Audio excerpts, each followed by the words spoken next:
right, welcome back to another video. This one here, we're going to be doing a vacuum pump on this GM Chevy. So this is a notorious failure component for GM. Some of them have a recall, some of them don't get the recall, dealer's discretion. However, today we're going to be doing a vacuum pump. Customer's complaint is that he steps on the brake, and the first one is perfect. The second pump, you barely have any brake. The third pump, you have no brakes at all. So after diagnosing in a previous video, I determined that the vacuum pump right here was the culprit. It's not producing enough vacuum out of the line. So today we're going to go ahead and change that. First thing you want to do, open your hood and find the location of this vacuum pump. That's your brake booster with your vacuum line with your sensor on there. I would recommend replacing those as well. I couldn't find one for this customer, so he's gonna get one from the dealership. But if you follow it all the way down to here, your vacuum pump just sits just right down here, and you can actually see the pulley on it right there. So that's the pulley of it. To do this job, you're gonna have to lift the vehicle off the ground. You're gonna need to remove the tire as well as the inside fender to gain access to the bolts on the side of there. And then we're going to walk the belt off of the pulley, and I'll show you how to do that. With either an impact gun or just a simple hand tool and a 7/8 socket, you're gonna gently remove the plastic covers covering up your lug nuts. Be gentle, they're just plastic and they're threaded on to the actual nut. Once you've got your vehicle elevated off the ground in a appropriate way, use the impact to remove the lug nuts.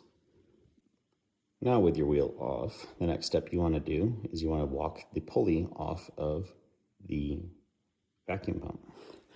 So you're going to go under the truck. Going under the truck, if you're lucky, you have no skid plate. If you're unlucky, you have a skid plate. So we're going to go ahead and remove those bolts to get that skid plate out. All right, now with that skid plate out of the way, we have these push tabs that are right here, 1 and 2, and there is another third one up here. We are going to remove those because we are going to walk this belt off, and the push pin is attached to the water pump, which we've got to take off. So take a clip tool, pull them off.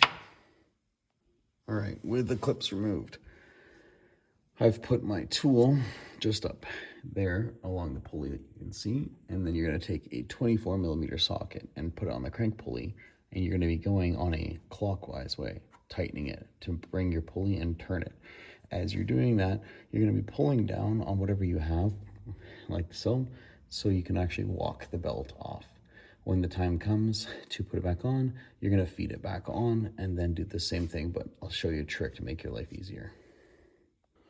All right, so I've got it taken off now. What some people do is they'll cut it because they want to replace it. Just remember, if you're going to cut this, you're going to have to take off your AC compressor belt, and you're also going to have to take off your serpentine drive belt, okay?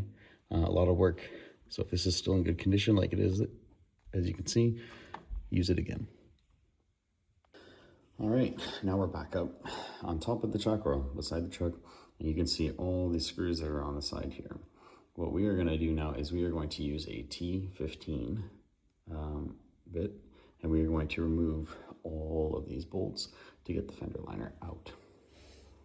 Once you've gone ahead and you've removed the 8,000 screws that are in here, you can pull this down.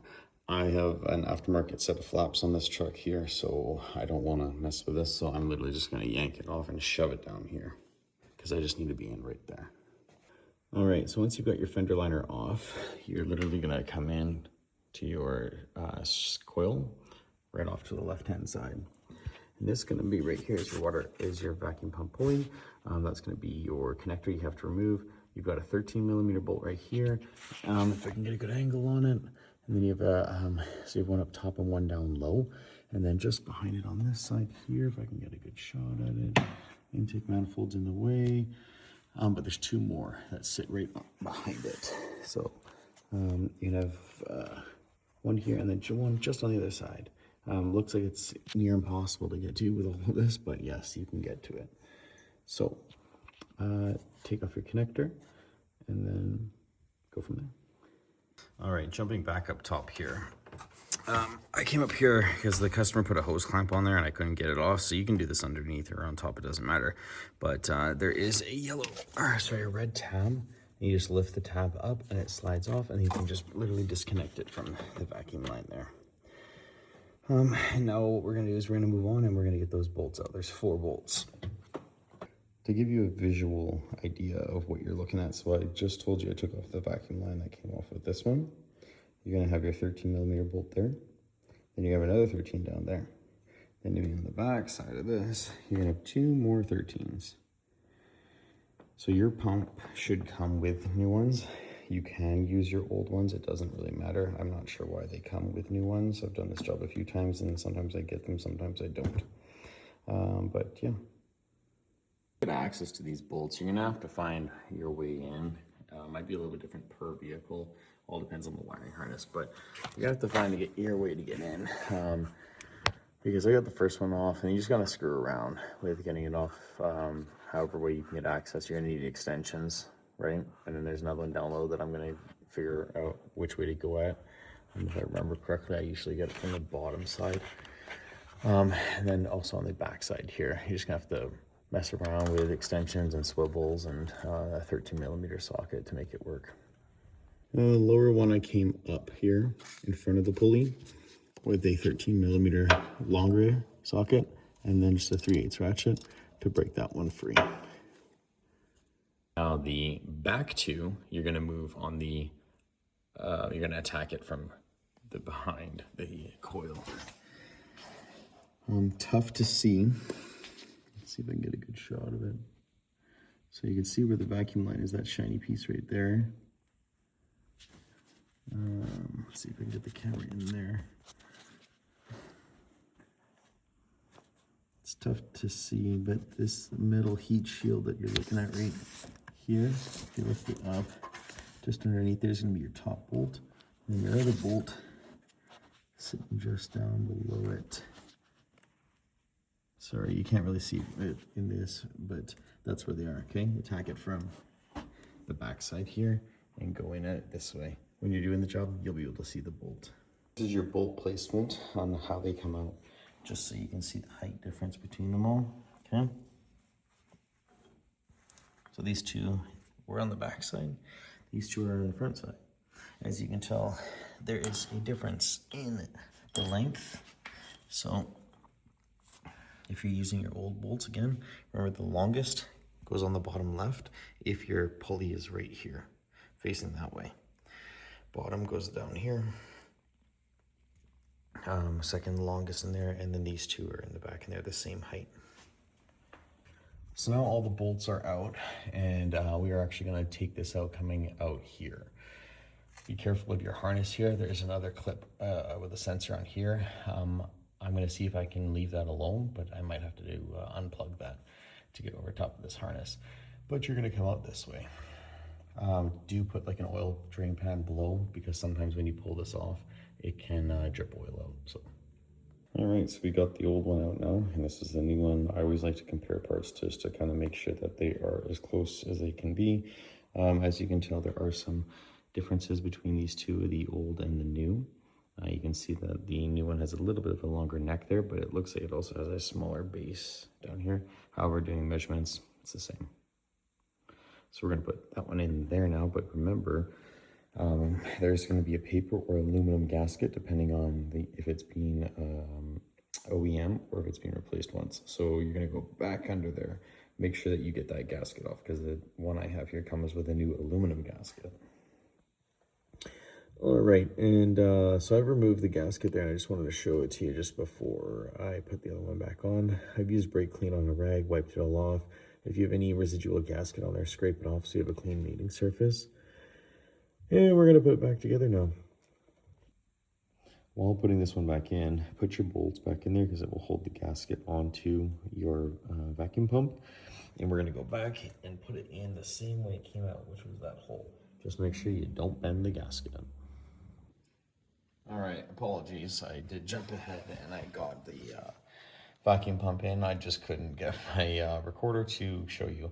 But anyways, you just kind of go in here and you kind of fandangle it to make it go in there. Just make sure you're protecting the gasket, because you bend it, you're going to get an oil leak. And then once you have it in there, there's these little push pin tabs on there that you can put on there. But I held it with my left hand here, and then with my right hand, I reached up through here and I just hand threaded the first top one in and the one beside it, just so it wouldn't fall. And then if you're looking at it as a sequence, there's gonna be 1, 2, 3, 4 bolts.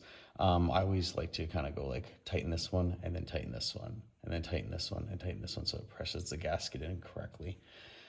But yeah, it is in there now. And I got one more bolt on the bottom back corner that I just got to tighten. And then I'm going to start pattern it or X pattern it to tighten it up, reconnect my lines, reconnect the harness, and put it kind of back together. All right, so the home stretch now. So all the bolts are tightened up on the vacuum pump. We are going to put I took a 10 millimeter bolt off of here just to free this line out so I can manipulate it more. So I'm gonna throw that screw back in there to secure that, push these push tabs back in into here, and then I'm going to put the belt on top of here and walk it on, and I'll show you how I'm gonna do that. And then I'm gonna put the fender well liner on, as well as the skid plate to protect all this. And that's pretty much it. You're on the home stretch now, so. All right, so one of the last steps is to get this belt back on. So a little hack to make your life easier is that if you put the belt on the top of it, like you can see right there, and put zap straps on there, when you use your 24 millimeter socket and just turn that, it will actually just walk itself back on there. Very simple, very straightforward. And then just cut the straps off after. All right, guys, job's done. Don't forget to torque your wheel, 140 foot-pounds. Put all your screws back into your fender liner. Double check that your vacuum pump bolts are nice and tight and secure. Get your belt on, turn it on, go look at your belt, make sure it's on the correct pulleys. It's not gonna rip and strip. And that's pretty much it. Put your skid plate back up if you haven't, but anyways, that's the how-to guide. So hopefully you found this useful. If you did, don't forget to comment, like, and subscribe. And if you need help with it, don't forget to reach out and send a comment down below. Anyways, thanks for watching. See you on the next one.